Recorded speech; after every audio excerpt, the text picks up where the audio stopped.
सभी बच्चे अपने अपने किताबों को खोल लें, ठीक। Yes sir. और आज हम आपको तो सभी बच्चे जो है तैयार हो जाएं, ठीक। तो हमारी इकाई चल रही है 3 पदार्थ की संरचना एवं प्रकृति। है कौन बात कर रहा है बताओ तो जल्दी, ठीक। जिसमें आज हम लास्ट हमारा जो चैप्टर है उसका आज हमारी लास्ट क्लास बची है।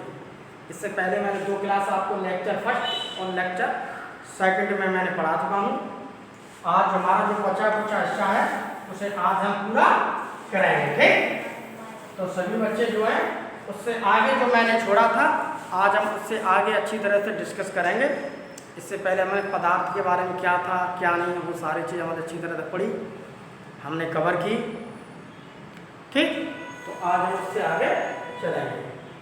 तो सभी बच्चे जो हैं उससे पहले सभी बच्चे जो हैं एकदम तैयार हैं, ठीक। तो अब देखिए आप सभी बच्चे जो हैं अपना लिखा लिया चौपट अम्ल, क्षारक एवं लवण। तो देखिए अम्ल के बारे में हम इसमें पढ़ेंगे, थोड़ा क्षारक के बारे में पढ़ेंगे और थोड़ा लवण के बारे में पढ़ेंगे। क्योंकि जिस प्रकार से हमारी कक्षा 7 है उस कक्षा 7 में हमें सिर्फ थोड़ा थोड़ा ही इसमें पढ़ना है। जैसे कक्षा 8 में आएंगे थोड़ा हमें अधिक मिलेगा, जैसे हम ऊपर जाते जाएंगे वहाँ थोड़ा हमें अधिक मिलता जाएगा। तो आज देखिए हम बात करते हैं अम्ल की। अगर हम इस अम्ल की बात करें तो जिसे हम एसिड भी बोलते हैं। एसिड का मतलब होता है तेजाब, ठीक। तो अम्ल का मतलब होता है कि अम्ल के मतलब ये है कि अम्ल को हम एसिड कहते हैं। अम्ल का मतलब होता है एक तरह का खट्टा चीज़, खट्टा पदार्थ। तो जहाँ कहीं भी खट्टी चीज़ की अक्सर बात आ जाती है तो आप अपने आप यह दिमाग में लगा लीजिए वो चीज़ क्या है, अम्ल है। क्योंकि जितने भी आप बहुत सारे फल खाते हैं तो उन फलों में कुछ फल ऐसे भी होते हैं जो मीठे होते हैं, कुछ फल ऐसे होते हैं जो खट्टे भी होते हैं, कुछ ऐसे भी होंगे जो कड़वे भी होंगे, ठीक। तो यहाँ पर हमारा काम चल रहा है केवल आज खट्टी चीज़ से। खट्टी चीज़ का मतलब अगर कोई भी चीज़ इस प्रकार का फल है जो खट्टा है तो आप अपने आप कह सकते हैं कि ये फल हमने खाया ये खट्टा है, तो इसमें निश्चित रूप से अम्ल की मात्रा होगी। क्योंकि जिसमें अम्ल होता है वो चीज़ कैसी होती है, स्वाद में खट्टी होती है। तो वही देखिए हमारी बुक्स में लिखा है अम्ल के बारे में पढ़ेंगे तो अम्ल वे पदार्थ होते हैं जो स्वाद में खट्टे होते हैं और अम्ल कहलाते हैं। तो अम्ल वो पदार्थ होंगे जो स्वाद में कैसे होंगे, खट्टे। अब हम देखते हैं आखिर वो कौन से पदार्थ हैं जो कि स्वाद में कैसे होते हैं, सबसे पहले आप इस इमेज को देखिए गौर से। ये देखो फल दिख रहे हैं, ये देखिए नींबू है, संतरा है, ठीक है, और नींबू है, संतरा है, ये हरा नींबू है, थोड़ा ऐसा हो गया है। तो नींबू को जब तुम बाजार से लेके आते हो तो नींबू का स्वाद कैसा होता है, उसके अलावा कुछ संतरे भी ऐसे आते हैं जिसे मौसमी कहते हैं। मौसमी सुना है? तो मौसमी का स्वाद कैसा होता है, खट्टा। तो पहले आपने समझिए कि अब वही बात करें कि अम्ल के पदार्थ होते हैं जो स्वाद में कैसे होंगे, उसके अलावा सभी बच्चे कोई ऐसा बच्चा है जिसने इमली को न देखा हो? इमली खाई है? जब आप कच्ची इमली खाते तो स्वाद में कैसी होती है, अगर वो थोड़ी पक जाएगा तो स्वाद में कैसी मिलेगी, ज्यादातर खट्टी मिलेगी, मीठी कम न के बराबर होती है। लेकिन जो खट्टी है उसमें क्या है, अम्ल है। उसके अलावा आम सबने खाए हैं? अगर हम आम को कच्चा खाते हैं तो वो स्वाद में कैसा होता है, अगर आम पका हुआ खाएंगे, ठीक, और वो मीठा है तो उसमें अम्ल की मात्रा नहीं है, वो न के बराबर है। ज़्यादा तलेंगे। यहाँ पर आपको कैसा मिलेगा ये? तो यहाँ पर अम्ल मिलेगा। उसके अलावा देखो सिरका था, तुमने नहीं सुना होगा अचार वगैरह में, जानते हैं अचार वगैरह में। उसके अलावा ऊपर से भी थोड़ा जब खाना खाते हैं तो खाने में डाल लेते हैं, या सलाद खा रहे हैं तो सलाद के पास में रख लेते हैं, तो ये सिरका होता है। ठीक है, तो ये भी स्वाद में कैसा होता है? खट्टा होता है। इतनी बात समझ में आ गई? उसके अलावा जब हम दही को खाते हैं तो दही भी हमें कहीं न कहीं पर खट्टे स्वाद को दिखाती है, खट्टे स्वाद ही हमें चखाती है। ठीक, तो हमने रात को जब दूध को जमा दिया, सुबह जब हमने देखा तो वो दही कैसी है? खट्टी। जैसे जैसे इसे एक दिन के लिए और रख देंगे तो क्या हो गई और ज़्यादा? जैसे जैसे इसे रखते जाएंगे अधिक दिनों के लिए उतनी अधिक खट्टी होती जाएगी। अधिक खट्टी होने का मतलब यह है कि इसके अंदर खट्टे पदार्थ और खट्टे वाली बैक्टीरिया है, वो बैक्टीरिया क्या होता है उसके साथ बढ़ते रहते हैं। तो यहाँ पर देखिए बच्चों, हमें यह बात समझनी है कि जो पदार्थ स्वाद में खट्टे होंगे वो ही क्या कहलाते हैं? नींबू कैसा है? इसके अंदर क्या होता है? इमली, आम, कौन सा वाला? कच्चा वाला। ठीक, ये पका नहीं है, कच्चा है। उसके अलावा सिरका, उसके अलावा दही। तो वही बात हम कर रहे हैं जो हमारी किताब के अंदर लिखा है। देखो, नींबू का रस स्वाद में कैसा होता है? इसके अंदर अम्ल उपस्थित होता है, उस अम्ल का नाम है साइट्रिक अम्ल। इसको याद करना है तुम्हें। अम्ल की परिभाषा याद करनी है। देखिए ये लिखी हुई है, ये परिभाषा तुम्हारी किताब से ली गई है। ठीक है, जो मैं पढ़ा रहा हूं उसे आप अंडरलाइन कर लें। ठीक, अब देखिए संतरे का रस स्वाद में कैसा होता है? यहाँ भी आपको साइट्रिक अम्ल मिलेगा। उसके अलावा सिरका कैसा होता है स्वाद में? इसमें देखो मिलेगा आपको एसिटिक अम्ल। ठीक, सब किताब में लिखा हुआ तुम्हारी में। उसके अलावा दही कैसा होता है स्वाद में? क्या मिलता है यहाँ पर?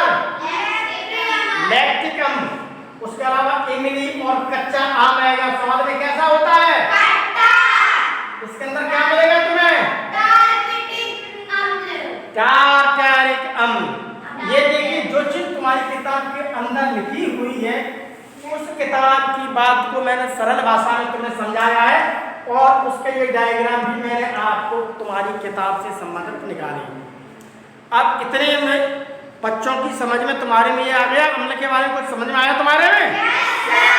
बाकी इसका घर जाके अध्ययन करेंगे, इसे आप कई बार पढ़ेंगे तो आपकी समझ में अच्छी तरह से आ जाएगा कि कौन सी चीज़ खट्टी होती है और उसमें अम्ल मिलता है। ठीक, अब हम थोड़ा और आगे बढ़ते हैं।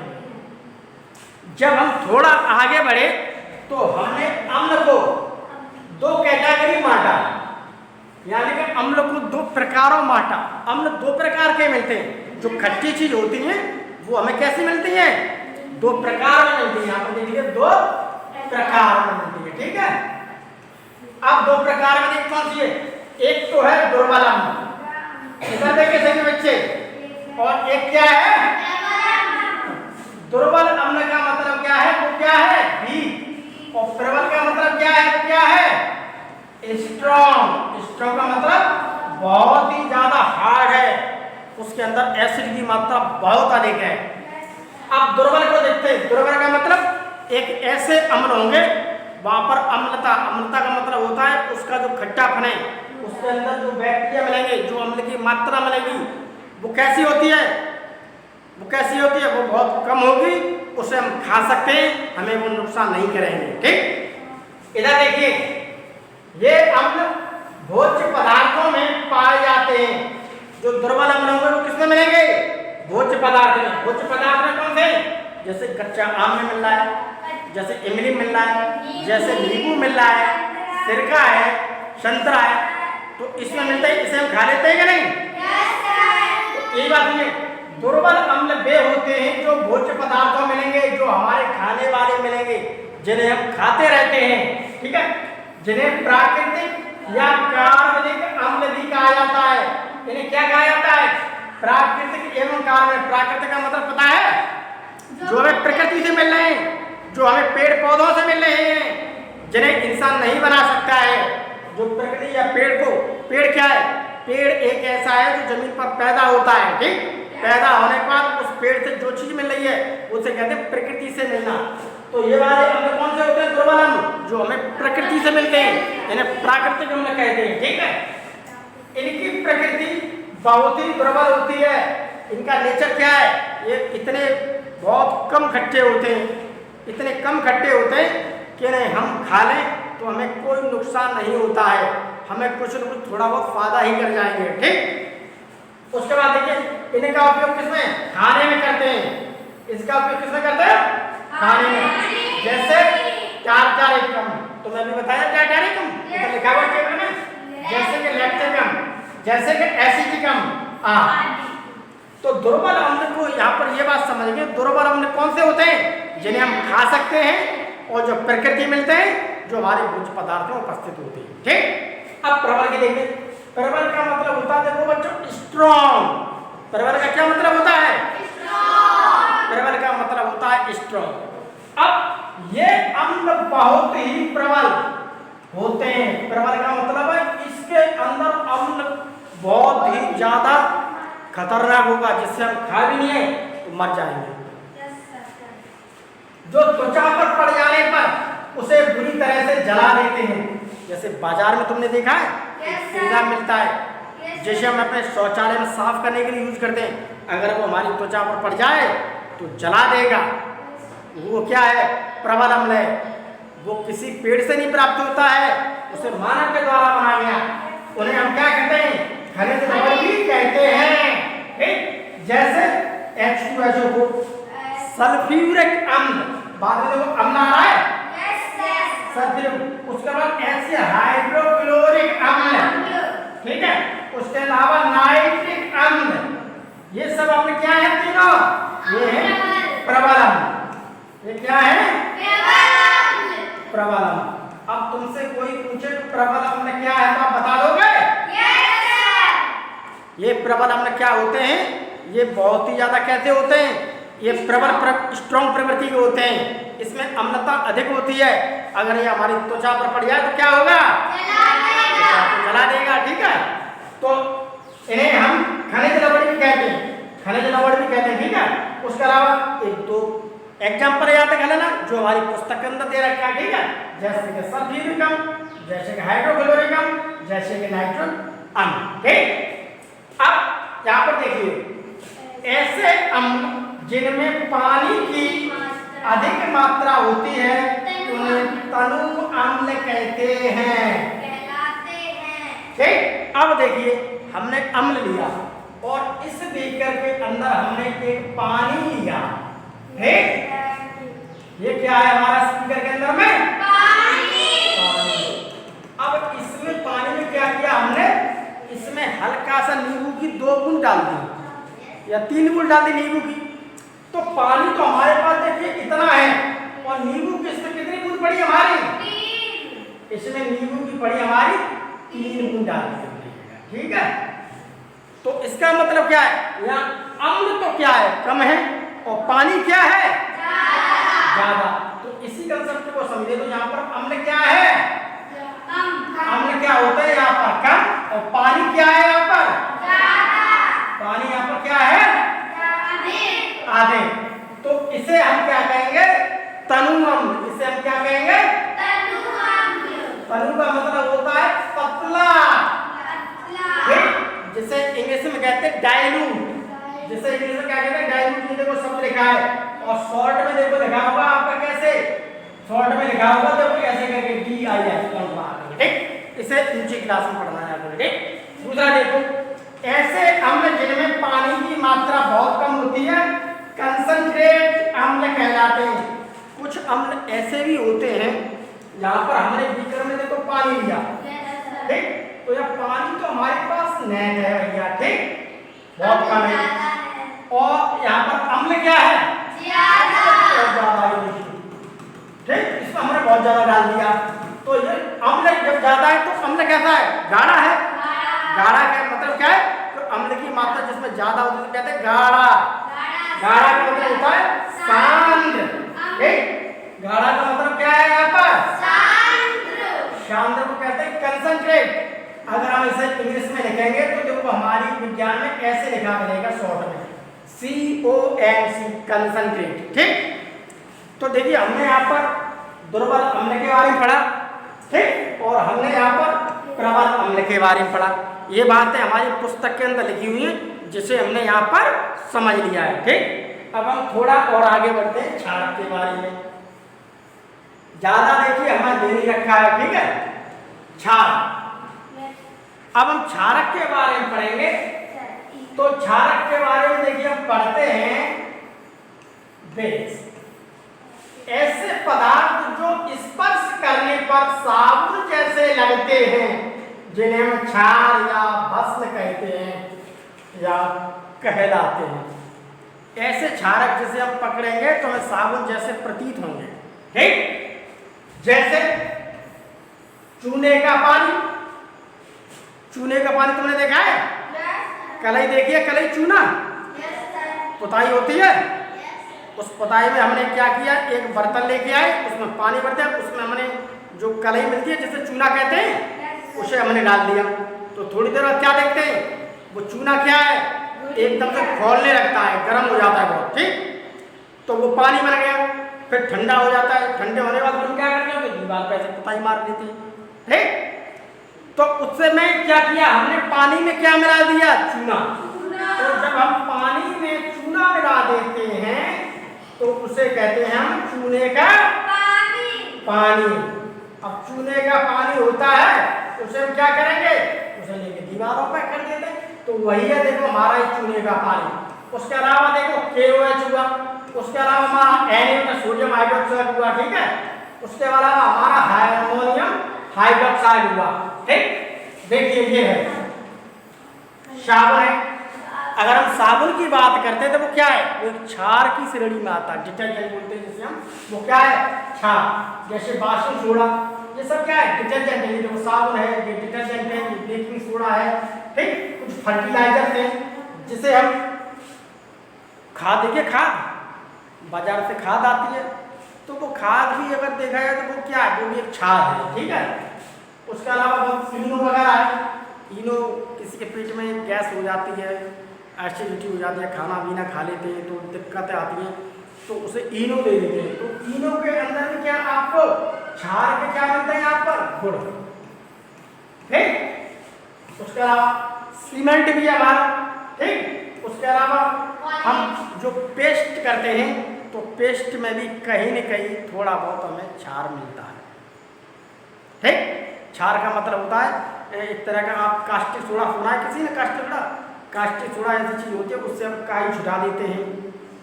पहले किसी भी चीज़ गंदगी लग जाती थी, उस गंदगी को छुड़ाने के लिए हम सोडे का इस्तेमाल करते थे, सोडे का। तो हमारे कपड़े गंदे हो जाते हैं, कपड़े गंदे हो जाते हैं हमारे, तो कपड़े को साफ करने का मतलब क्या, उसे गंदगी छुटाई जा रही है तो उसमें सोडा मिला होता साबुन में।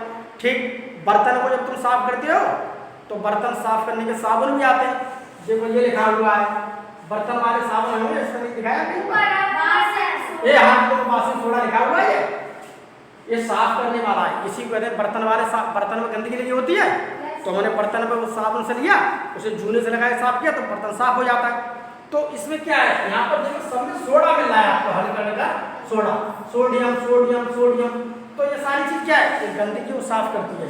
ठीक, अगर हम कोलगेट की बात करें, मेरा मतलब पेस्ट की बात करते हैं, तो पेस्ट में भी हमें क्या मिलेगा, क्षार मिलेगा, इसमें क्षार के गुण मिलते हैं। ठीक, ये देखो सोडियम लिखा हुआ है, सोडियम का मतलब क्षार। ठीक, पेस्ट है ये सब। उसके अलावा बहुत सारी जगह लैब में भी हम इस्तेमाल करते हैं। ठीक, तो क्षार में इतना ही हमारे टॉपिक में दिया गया, ज़्यादा नहीं दिया गया। चित्र तो मैंने तुम्हें समझाने के लिए लगाए हैं जिससे तुम्हारी समझ में कुछ आसानी से आ जाए। तो किताब में तो केवल इतना ही लिखा है। ठीक, हमारी SCRT की बुक्स में केवल इतना ही लिखा है, बाकी मैंने तुम समझाने के लिए बता दिया कि अगर कोई पूछता है कि क्षार का कोई उदाहरण दे दो, तो क्षार के उदाहरण के लिए जब नहीं आ रहा ज़्यादा तो अब साबुन बता दो, उसे डिटर्जेंट बता दो, जो हमारा सर्फ होता है, सर्फ कपड़े धुलते हैं, वो सब क्षार ही तो है। अभी क्षार के बारे में बताऊंगा। इससे पहले मैंने तुम्हें प्रैक्टिकल कराया था लिटमस वाला। Yes sir. नींबू को लेके आए थे और हम क्षार को भी लेके आए थे। हाँ, इसी प्रकार से वो भी आ जाएगा आपके आगे। तो क्षार के बारे में तुमको ज़्यादा नहीं दे रखा है, थोड़ा ही दे रखा है, ठीक। कक्षा 7 की किताब में इतना ही दे रखा है, ज़्यादा नहीं है। जितना है वो मैंने तुम्हें उतना पढ़ा दिया।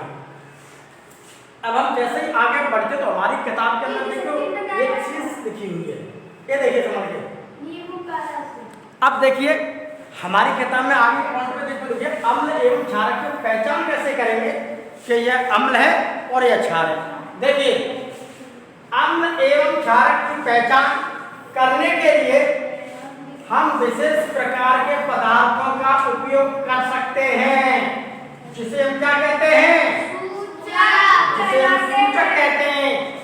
इन सूचकों को जब किसी अम्लीय या क्षारीय पदार्थों के विलयन में मिलाया जाता है तब इनका रंग बदल जाता है। वो सूचक क्या है, वो है हमारा लाल लिटमस और हमारा नीला लिटमस, ठीक है। ये तो हो गया हमारा लाल लिटमस और ये हो गया नीला लिटमस। तो इसे हम जैसे ही डालेंगे तैसे इनका क्या होता है, कलर चेंज हो जाता है, ठीक। तो ये क्या कहलाते हैं तुम्हारे, सूचक कहलाते हैं। वही तो हमारी किताब में लिखा हुआ है, इन्हें सूचक कहलाते हैं, जिससे हम अम्ल और क्षार की पहचान कर सकते हैं। अब देखिए लिटमस, हल्दी, गुड़हल की पंखुड़ियां आदि प्राकृतिक रूप से पाए जाने वाले सूचक हैं। उसके अलावा लिटमस तो है, उसके अलावा आप हल्दी देखोगे, हल्दी भी क्या है, एक सूचक होती है। अगर हमारे कपड़ों में हल्दी हो जाए, जैसे साबुन साफ करते हैं तो जैसे वो साबुन के संपर्क में आती है तो लाल हो जाती है, ठीक। तो इसका मतलब क्या है, जैसे ऊपर क्षार का, साबुन में क्या होता है, क्षार, जैसे क्षार का उसके ऊपर असर पड़ा उसने अपना कलर बदल दिया, ठीक। उसके बाद गुड़हल की पंखुड़ियां भी कैसे होती हैं, गुड़हल की पंखुड़ियां भी क्या एक सूचक के रूप में होती हैं, जिस पे हम अम्ल डालेंगे या उसका प्रभाव करेंगे तो उसका कलर चेंज हो जाएगा, ठीक। तो ये प्राकृतिक रूप से पाए जाने। अब देखिए अम्ल एवं क्षार की पहचान करने के लिए क्या करते हैं, पहला लिटमस पेपर का उपयोग किया जाता है। ये भैया लिटमस पेपर, लिटमस पेपर नीले एवं लाल कागज की पट्टियों के रूप में पाए जाते हैं। ये देखिए नीले एवं लाल कागज की पट्टियों के रूप में पाए जाते हैं। हमने तुम्हें दिखाया था पिछली बार, यस सर, परीक्षण कराया था। हाँ सर। तो कागज की पट्टियों के रूप में मिलते हैं। नीला लिटमस पेपर अम्ल में डुबोने पर लाल हो जाता है। ए बच्चों इधर सुनो, नीला लिटमस पेपर अम्ल में, अब ये तो देखो मैंने नीला लिटमस पेपर है मेरा, यस सर, ठीक। इसे जैसे ही मैंने अम्ल में डुबाया, एक गिलास बना हुआ है, ठीक। इस गिलास को अगर हम देखते हैं, ये गिलास, इस गिलास में देखिए यहाँ तक अम्ल भर दिया है, सब में अम्ल भर। अब जैसे कागज को हमने इसके नीचे जो डुबा दिया तो कागज का क्या हो गया, कलर लाल हो गया, चेंज हो गया, ठीक। तो वही देखो हमारे किताब में कह रहा है नीला लिटमस पेपर अम्ल में डुबोने पर लाल हो जाता है। हमने नीला लिया और नींबू के रस में डुबो दिया, हमने प्रैक्टिस किया था। एक गिलास लिया हमने, उसमें मैं थोड़ा सा पानी लेकर के हमने उसमें क्या डाल दिया, नींबू, एक नींबू निचोड़ दिया, ठीक है। जिससे नींबू निचोड़ने से क्या हुआ, अब वो कैसा हो गया पानी, वो एसिड वाला पानी हो गया, यानी उसमें अम्ल मिल गया। तो जैसे हमने डाला उसने कलर चेंज हो गया। तो ये चीज क्या है, ये एक सूचक होता है। सूचक मतलब इंडिकेटर। इससे हमने पता लगा लिया कि भाई इसमें तो अम्ल की मात्रा है, ठीक। और लाल लिटमस पत्र क्षारक के रूप में डुबोने पर नीला हो जाता है। अब हम क्या करें, लाल, अब हमने लाल लिया और हमने एक गिलास लिया, ठीक। इसके अंदर क्या किया हमने, साबुन घोल लिया, यानी कि हमने डिटर्जेंट थोड़ा लिया पाउडर, उस डिटर्जेंट पाउडर को पानी में घोल लिया हमने, यानी सर्फ में घोल लिया। समझ गए सही बच्चे, जो सर्फ होता है कपड़े धुलने वाला, उस सर्फ में घोल लिया।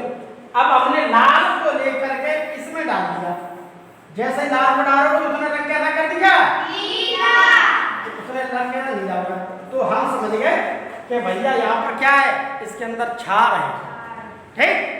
तो ये तो देखो पहचान इसमें लिखी हो, मैंने प्रैक्टिकल देखो आपको कराया था। सामान्य रूप से पाया जाना लिटमस एक लाइकेन होता है। जो लाइकेन का यहाँ पर ज़्यादा वर्णन नहीं किया गया। लाइकेन जो होते हैं वो हमारी प्रकृति में पाए जाने वाले इस प्रकार के थैलॉइड्स होते हैं। थैलॉइड्स का मतलब होता है जिसमें जड़, तना, पत्ती नहीं पाई जाती है, तो उसमें दो चीज़ का कॉम्बिनेशन होता है। लाइकेन की ये खास बात होती है, लाइकेन दीवारों पर मिलेंगे आपको बहुत ज़्यादा मात्रा में उगते हुए।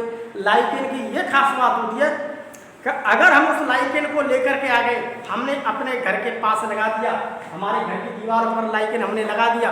लाइकेन भी एक पौधे की श्रेणी में आते हैं, ठीक है, लेकिन उसमें जड़ नहीं पाई जाती, उसमें तना नहीं पाया जाता, उसमें पत्ती नहीं पाई जाती, बहुत छोटे छोटे हैं।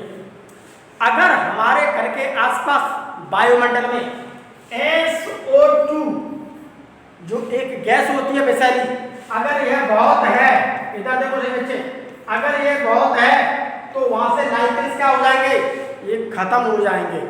अगर लाइकेंस की संख्या कम होने लगी, लाइकेंस मरने लगे, तो आप ये समझ लीजिए कि हम जहाँ पर रहते हैं वहाँ पर SO2 की मात्रा क्या है, बहुत अधिक है। जो बड़े बड़े शहर हैं, ठीक, और भी कहाँ देश हैं जहाँ पर बहुत ज़्यादा मात्रा में प्रदूषण होता है, तो वहाँ पर जगह जगह पर बहुत ज़्यादा मात्रा में क्या लगा देते हैं, लाइकेन लगा देते हैं।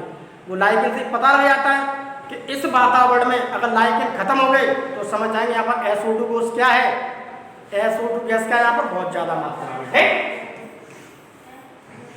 तो ये क्या है, प्रकृति पाई जाने वाला है, ठीक। गुड़हल की पंखुड़ियां भी सूचक के रूप में प्रयोग होती है, ठीक है। ये इस प्रकार से जो कुछ में दे रखा है, उसके अलावा ये तो हल्दी का भी दे रखा है। हल्दी का चूर्ण भी क्या है, प्राकृतिक सूचक है।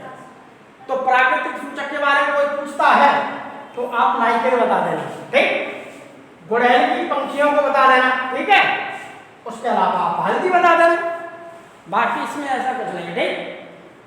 अब हम थोड़ा सा हल्का इसमें लवण के बारे में दे रखा है, थोड़ा पढ़ लेते लवण के बारे में, ठीक। लवण के बारे में हम थोड़ा पढ़ते हैं। तो लवण को देखिए पहले गौर से। लवण का मतलब होता है साल्ट। साल्ट का मतलब होता है क्या, नमक। नमक होता है मतलब। अब यहां पर गौर से देखिए, जब किसी, इधर देखिए सभी बच्चे, इधर देखो, जब किसी अम्लीय विलयन में क्षारीय विलयन मिलाया जाता है, यानी कि कोई हमने गिलास लिया, उसमें नींबू निचोड़ा हुआ है, उसमें हमने क्षार भी मिला दिया, तो दोनों विलयन एक दूसरे के प्रभाव को उदासीन कर देते हैं। उसमें एक ये देखिए गिलास है, यहाँ पर अम्ल है इसमें, और एक में क्या है यहाँ पर भैया, क्षार।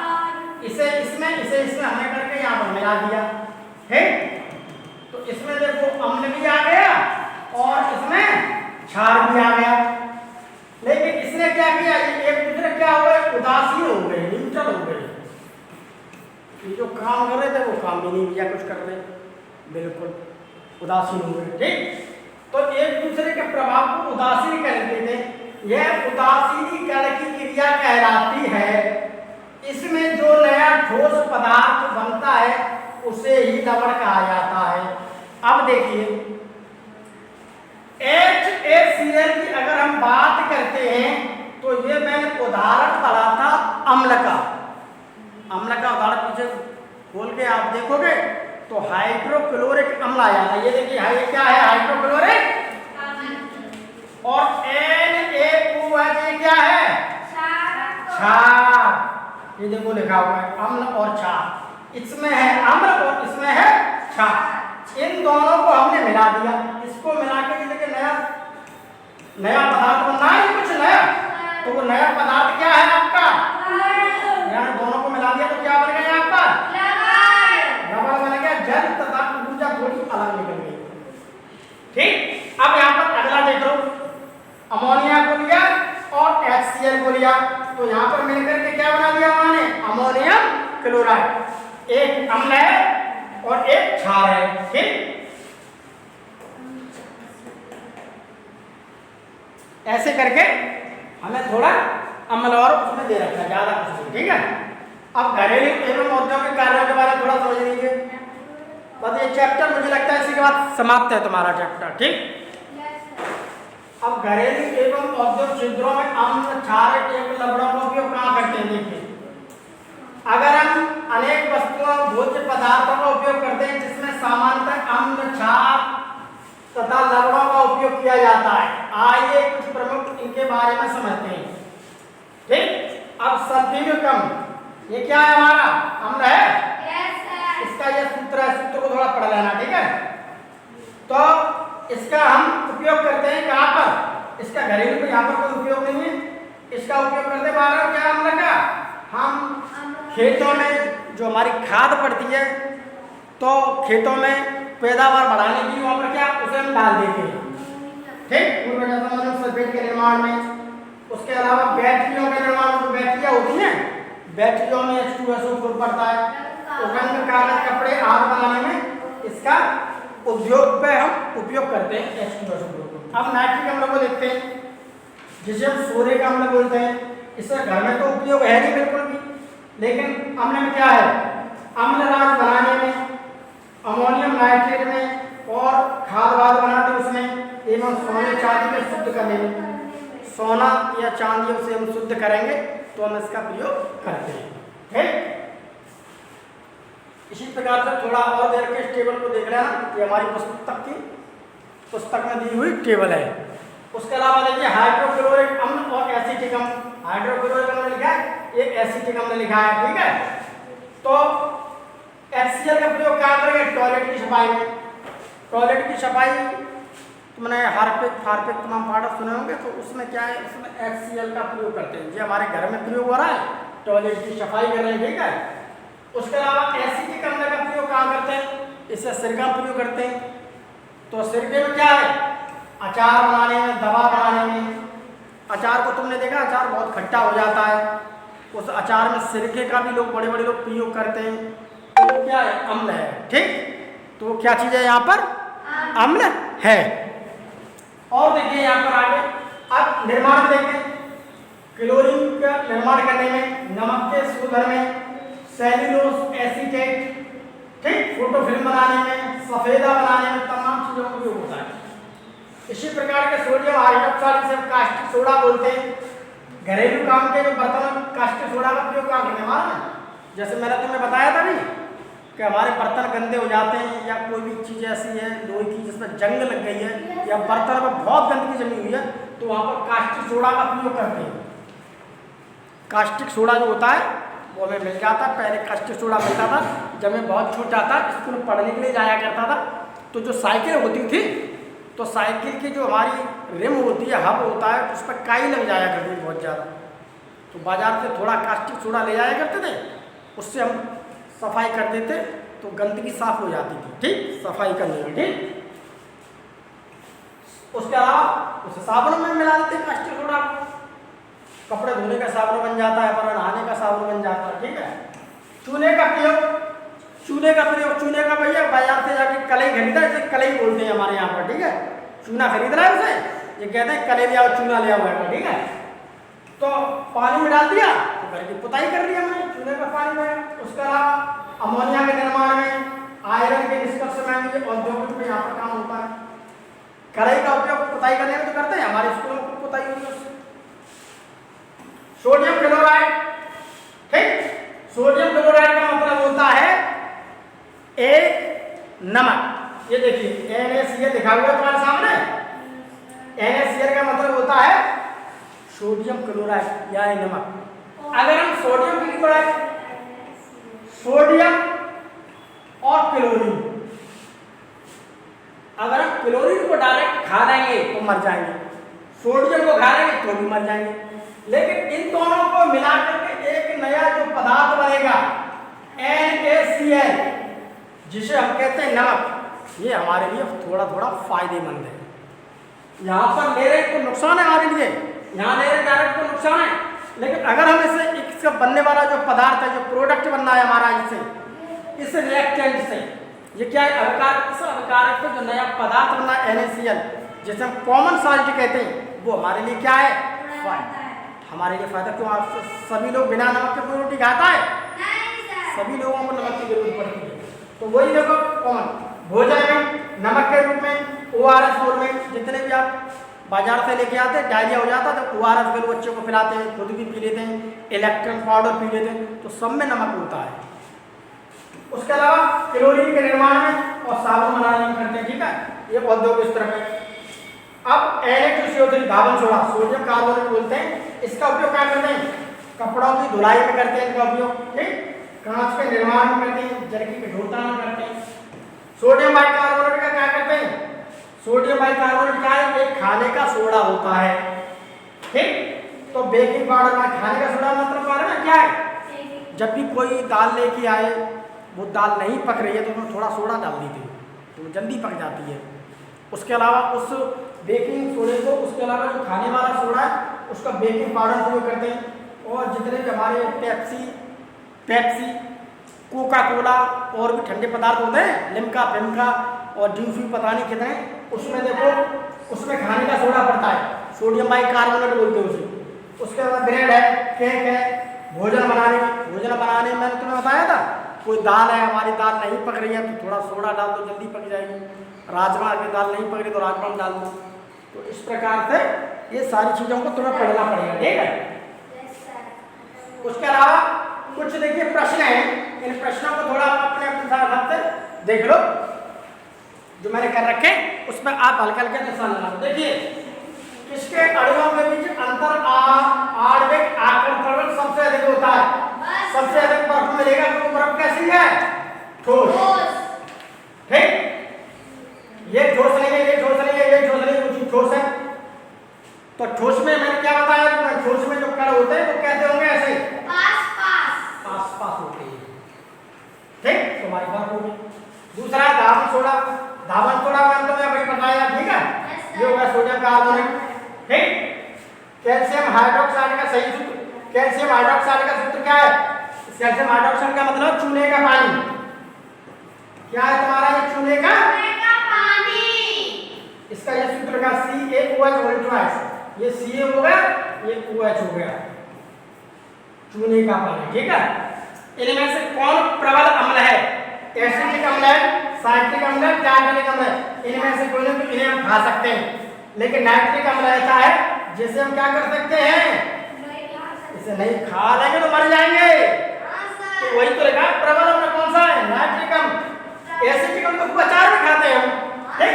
साइट्रिक अम्ल की बात करोगे तो कहाँ मिलेगा? ये तो नींबू भीबू हर जगह मिलेगा। टार्टरिक अम्ल ये भी आपको खट्टे पदार्थों में खूब मिलेगा आपको, जैसे क्या है, टमाटर वगैरह हुआ, आम हुआ, इमली हुआ, वहाँ पे टार्टरिक अम्ल मिलता है, तो खाते रहते हैं। भैया नाइट्रिक अम्ल हमने खा लिया तो हम हमेशा के लिए कहाँ चले जाएंगे? ऊपर चले जाएंगे। समझ में आया कि नहीं? अब देखिए बस थोड़ा ही बचा है, प्रश्न आंसर है, उन्हें आप बताते रहना, ठीक है। उसके बाद कक्षा 6 इनमें से कौन सूचक नहीं है? एंटन, ये देखो ये भी सूचक है, लाल लिटमस फिल्म के लिए अक्सर एंटन क्या है? ये सूचक नहीं है। सही बच्चे निशान लगाना, ठीक है। अब रिक्त स्थानों की पूर्ति कीजिए। तत्व केवल एक ही प्रकार के परमाणु से मिलकर बना होता है। तत्व होता है जैसे कि हाइड्रोजन, अगर हम हाइड्रोजन की बात करते हैं तो हाइड्रोजन कितने एक ही प्रकार के से बना है? एक ये हो गया, एक हाइड्रोजन ये होगी, एक हाइड्रोजन होगी। तो तत्व एक ही प्रकार के परमाणु से मिलकर बना होता है। कम से कम दो तत्वों के संयोजन से यौगिक बनता है। यौगिक का मतलब होता है कंपाउंड। कंपाउंड कब बनेगा? जब कम से कम उसमें दो तत्व मिल जाएंगे, ठीक। दो तत्व कौन से मिलेंगे? एक तो आपकी दो ऑक्सीजन लेगी, वो दो हाइड्रोजन लेगी, एक ऑक्सीजन लेगी, तो इससे क्या मिला? हमारा पानी बना। तो ये देखिए कम से कम दो तत्वों के संयोजन से यौगिक बनता है। या हमने यहाँ पर हाइड्रोजन ले ली और हमने क्लोरीन ले ली तो हमारा HCl बन गया भैया। उधर मन देगा, इधर देखिए ब्लैक बोर्ड की तरफ। अब देखिए गैस के अणुओं के मध्य लगने वाले आकर्षण बल का मान नगण्य होता है। गैस के अणुओं के बारे में तुम्हें पढ़ाया था अभी थोड़ी कुछ 2-3 दिन पहले। तो गैस के अणु एक यहाँ बना है, एक यहाँ बना है, एक यहाँ बना है, सबसे दूर दूर होते हैं भैया। तो उनके बीच लगने वाला आकर्षण क्या है? नगण्य। नगण्य का मतलब बहुत कम, वो तो बहुत दूर बिखरे पड़े हैं। जल की अवस्था कैसी होती है? तीन। कौन कौन होती है? ठीक।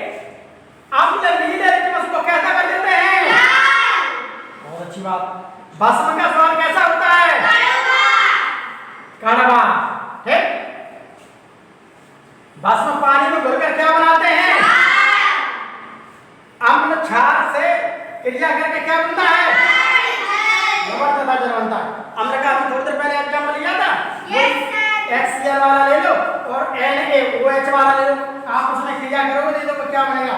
NaCl बन गया, NaCl प्लस H2O, कुछ एनर्जी निकल जाएगी भैया। ये देखिए रिएक्शन में दे रखा है। ठीक है, तो अब हम थोड़ा इसमें कोई ज्यादा टफ वाला काम नहीं, जो मैंने पढ़ा दिया है।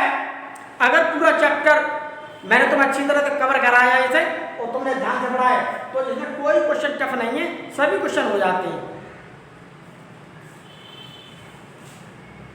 अब देखिए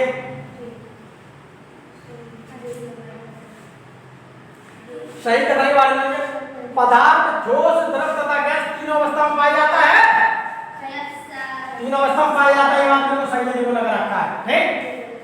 तत्व भिन्न भिन्न प्रकार के परमाणुओं से मिलकर बनते हैं? नहीं। अगर तत्व की बात करते हैं तो क्या है हमारा? हाइड्रोजन तत्व है, क्लोरीन तत्व है, ऑक्सीजन तत्व है, नाइट्रोजन तत्व।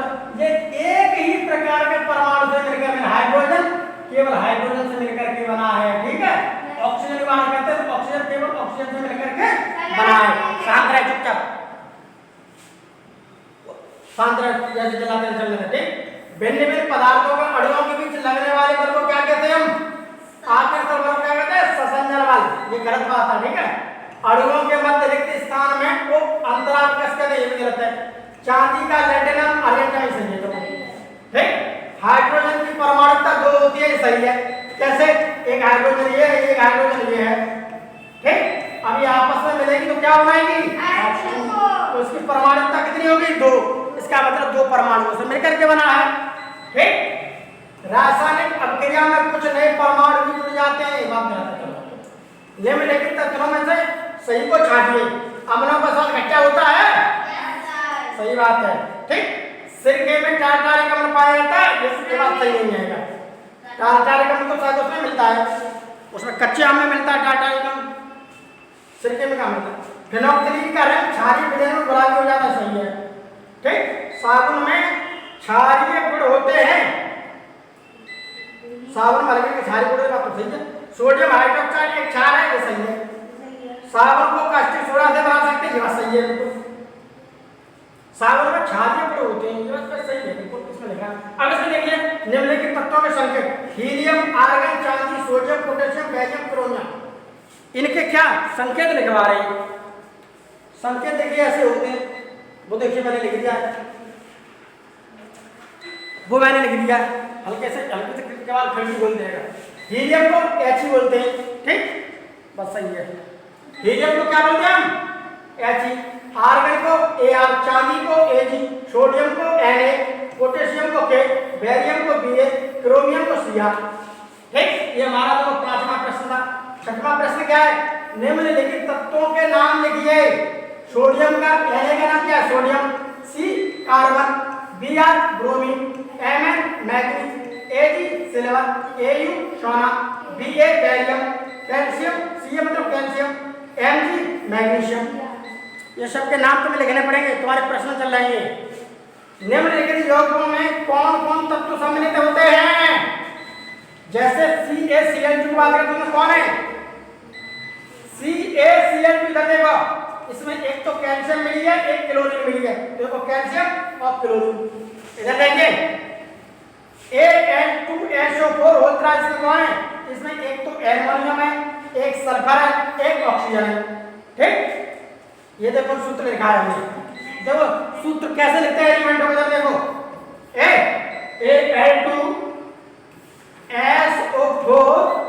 Al2SO4 का क्या है? Whole price. अब इसमें देखो तत्व कौन कौन से हैं एलिमेंट? एक तो एल्युमिनियम है, एल्युमिनियम लिख दिया, एक सल्फर है, सल्फर लिख दिया, एक ऑक्सीजन है, एक ऑक्सीजन लिख दिया। 3 तत्व हैं। देखो एल्युमिनियम का, सल्फर हो गया, ऑक्सीजन। अगला क्या है? MgO।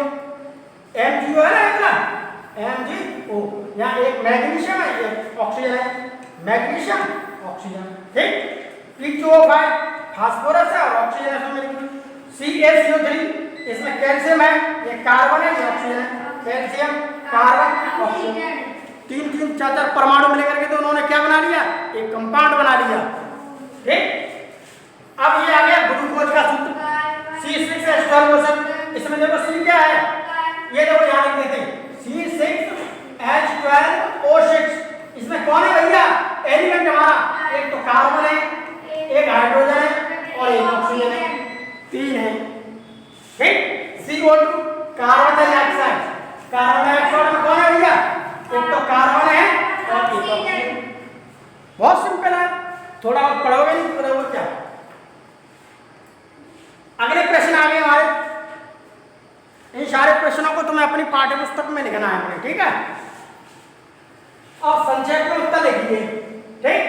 तो ये क्वेश्चन क्या है, एक यौगिक का सूत्र NaOH है, इसमें कौन कौन से तत्व संयोजित हैं।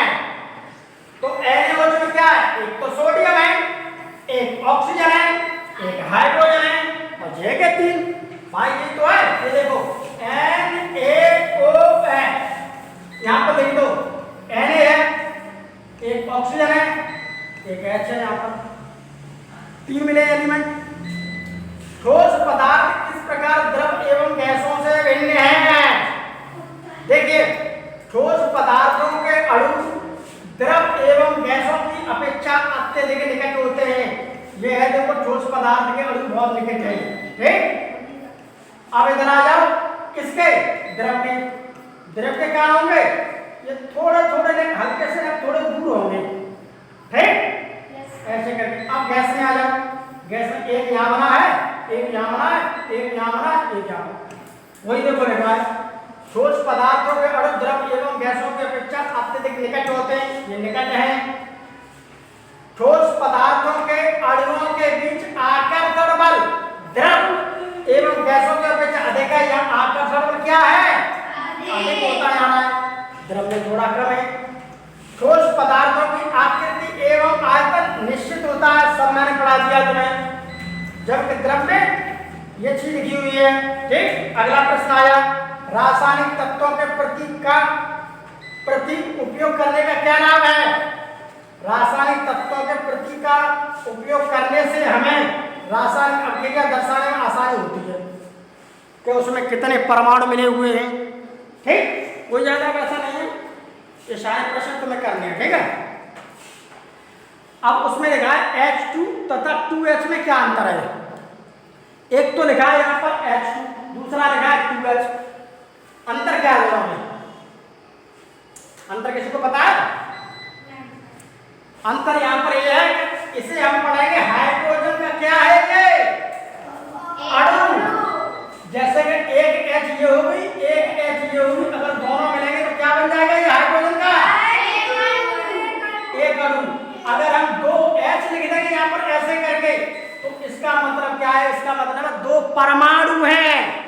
ये है परमाणु और ये क्या है अणु। तो यही है देखो H2 मतलब हाइड्रोजन, 2H का मतलब परमाणु। देखो सुनो H2 का प्रयोग हाइड्रोजन के एक अणु को दर्शाने के लिए करते हैं, ये देखो किया हमने।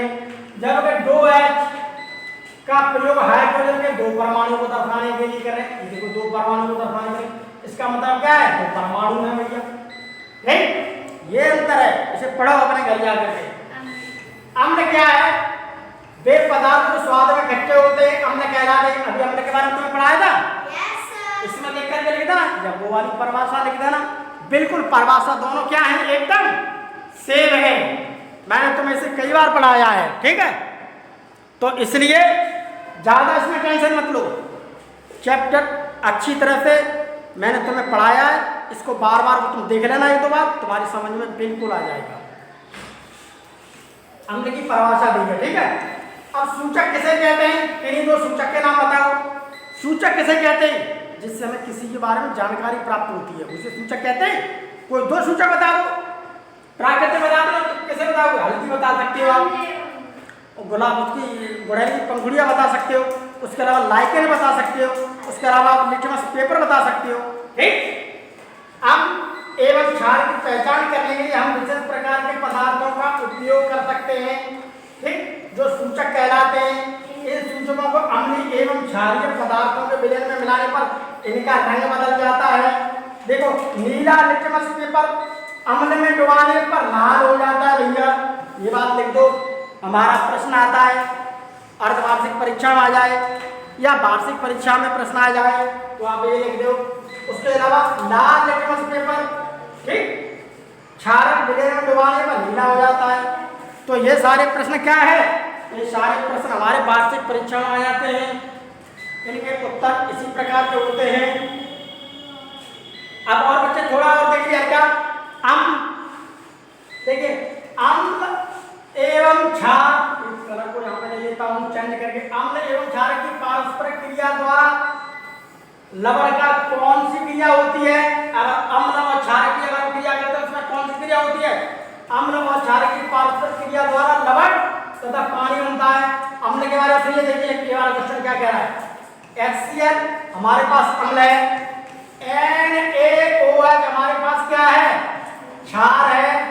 इसकी क्रिया करेंगे तो हमारे पास लवण बन जाएगा NaCl प्लस OH और H, एक जोड़ दो कितने? दो है कि एक है और हमारा जल बनता है भैया लवण बना। ये नहीं बोलेगा क्रिया द्वारा लवण बनता है तथा पानी का बनना उदासीन क्रिया कहलाती है।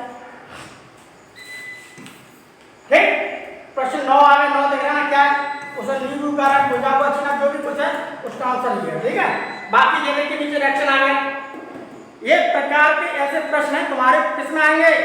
अर्धवार्षिक परीक्षा में आ जाएंगे, तुम्हारी वार्षिक परीक्षा में आते जैसे NaOH, ये देखिए NaOH, HCl देखिए ये ऐसे, ये तो है भैया क्षार ठीक, और ये है भैया अम्ल। इन दोनों की जब क्रिया करेंगे तो क्या बनेगा? यहाँ पर लवण बनता है। देखो एक देखो ये है, देखिए यहाँ पर ये देखिए यहाँ पर क्या है? ये सोडियम Na और यहाँ पर क्या है? Cl। ये देखिए ये उसका होता है पॉजिटिव चार्ज और OH पर होता है क्या? Negative charge. यहाँ पर इस पर है पॉजिटिव चार्ज और इस पर क्या है? Negative charge. अब हम लोग क्या करेंगे? इस Na को Cl के साथ में ला लेंगे। ये पॉजिटिव है, Na प्लस का हो गया और Cl क्या है? माइनस का। तो ये क्या बन गया तुम्हारा? लवण बन गया। ठीक, अब इस हाइड्रोजन को आप ले लो, ये आ गई हाइड्रोजन। अब ये OH माइनस का है तो इसे यहाँ रख दो, ऐसे लिख दो। अब इसका क्रम चेंज कर दो, आप ऐसे कर दो, एक H होगी, एक H होगी, दो H2O। ये क्या बन गया भैया? क्या बन गया भैया? पानी। ठीक, अब Na प्लस Cl वाला आ गया, NaCl कुछ नहीं है।